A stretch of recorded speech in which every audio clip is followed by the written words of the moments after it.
অদম্য ইচ্ছা আর কিছু করার সুনির্দিষ্ট লক্ষ্যমাত্রা থাকলে যে কোনো বাধাই বাধা হয়ে উঠতে পারে না।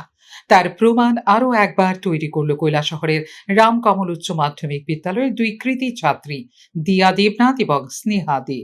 দিয়া এবছর ত্রিপুরা মধ্যশিক্ষা পর্ষদ পরিচালিত উচ্চ মাধ্যমিক পরীক্ষায় 97.80% নম্বর সহ 488 নম্বর পেয়েছে এবং স্নেহা 95.80% নম্বর সহ 479 নম্বর পেয়েছে।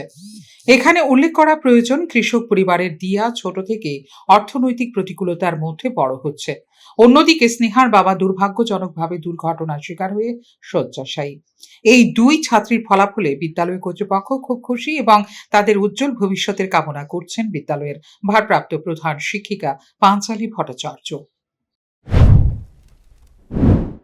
ত্রিপুরা মধ্যশিক্ষা পর্ষদের মাধ্যমিক এবং উচ্চ মাধ্যমিকের ফলাফল প্রকাশিত হয়েছে।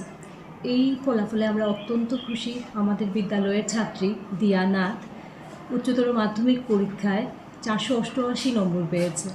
আর দিয়ার এই রেজাল্টে আমরা অত্যন্ত খুশি এবং আমরা আশা করছি যে প্রথম 10-এর তালিকায় অবশ্যই দিয়ার নাম থাকবে।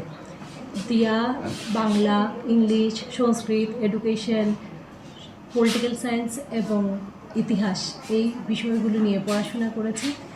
অত্যন্ত উজ্জ্বল ভবিষ্যৎ কামনা করি।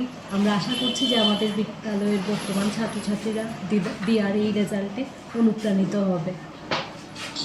এছাড়াও আমাদের আরেকজন ছাত্রী স্নেহা দে অত্যন্ত ভালো রেজাল্ট করেছে। সেও 479 নম্বর পেয়েছে। দিয়া এবং স্নেহার এই ঈর্ষণীয় ফলাফল কৈলাসহর সহ গোটা রাজ্যের ক্ষেত্রে একটা অন্য বার্তা প্রদান করলো। একদিকে যেমন দিয়া ও স্নেহার লড়াই থেকে বহু ছাত্রছাত্রী আগামী দিনে অনুপ্রেরণা পাবে, ঠিক একই রকম ভাবে সমাজের দীর্ঘ সংগ্রামে যাতে দিয়া ও স্নেহারা হারিয়ে না যায় সেদিকেও কিন্তু আমাদের খেয়াল রাখতে হবে। এটাই সময়ের দাবি। ফিউরো রিপোর্ট, নিউজ নাও।